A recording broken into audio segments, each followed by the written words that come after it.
Hi, I'm Sam Ecoff. I'm the National Chair of the National Federation of Music Clubs Junior Composers Contest.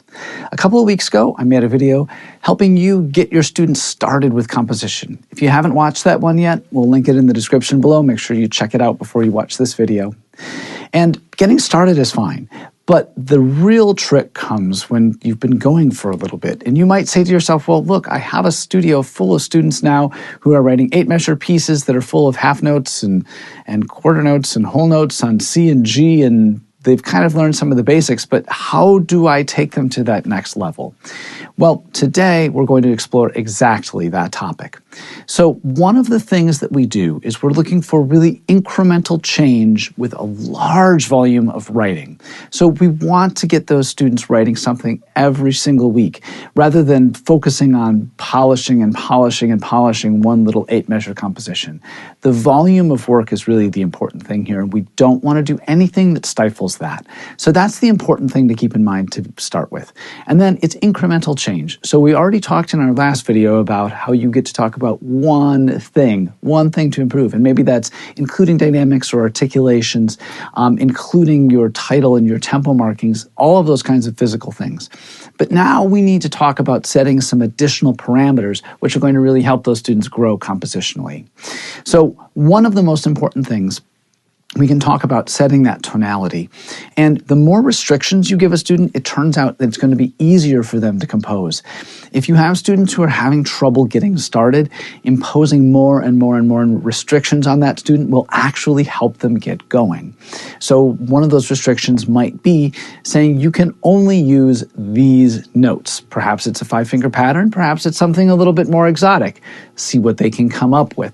But then let's talk about, hey, let's start and end our piece on a home note. Let's start and end our piece on a strong beat.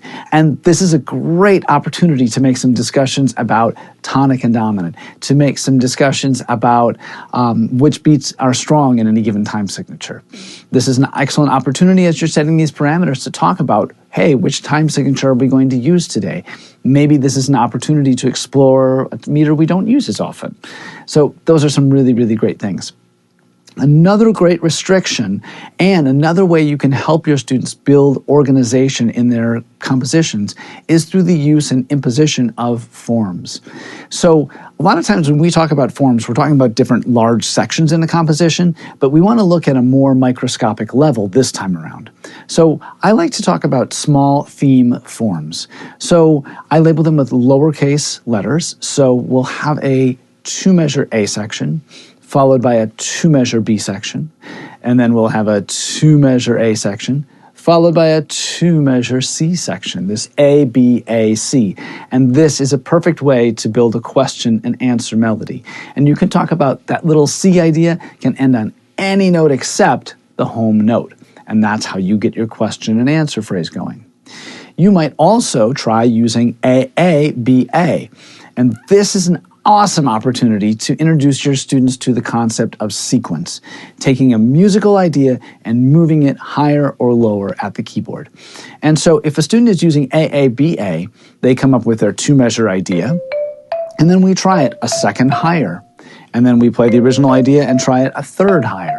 Then we try the original idea and we take it a second lower. And then we play the original idea and repeat it a third lower. And so after you've heard all 4 possibilities, there's usually 1, sometimes 2 clear winners that sound better than the rest. And so you ask the student in the lesson, which one do we want to use in this composition? And so after that, you just need a 2-measure contrasting B idea, and then you bring your A idea back. Now, you might have to make some little tweaks and changes to that A idea to make it sound like it finishes back to the home note and so that it finishes on a strong beat. But we can talk to students about that's okay. And we want to turn our students into composers, but we also want to turn them into excellent musicians, people who can look at a composition that someone else wrote and see a lot of things in that composition. So one of the things that we all do in lessons as we're introducing students to new works is we talk about how the composer structured that piece. So this is your chance to draw in those compositional techniques. If a composer used repetition, this is a great opportunity to point to those 2 measures and say, hey, did that composer stay up all night? How do you think they wrote the music in those two measures. And my students have done this so many times, they know, oh, this is a cue. I think, yep, it's repetition. Or an opportunity to find sequence. Maybe some really advanced students will be able to also find inversion or even retrograde. I've had some very young students who've really surprised me. I'll say, well, what do you see in these two measures? And I'm thinking about something completely different. And I've had students as young as 7 or 8 say, oh, well, the composer just turned the whole idea backwards, and I hadn't even noticed. And so I'm letting my students teach me, and I think it's a wonderful thing to be able to admit that to a student and say, I didn't see that. I saw something completely different. Wow, that's amazing. You saw something the teacher didn't see. And just seeing those students light up and see how much pride they have in finding something that the teacher didn't even see, I think it's just a really cool and really wonderful thing. The other thing that makes composing really fun is that it's new and it's different and it's novel. But like all things, after a while, the novelty starts to wear off. And so you need other things that will help students get excited about composing. One of the things that can really help students get excited about composing is to have a composition recital in your studio. Everybody gets up and plays their piece.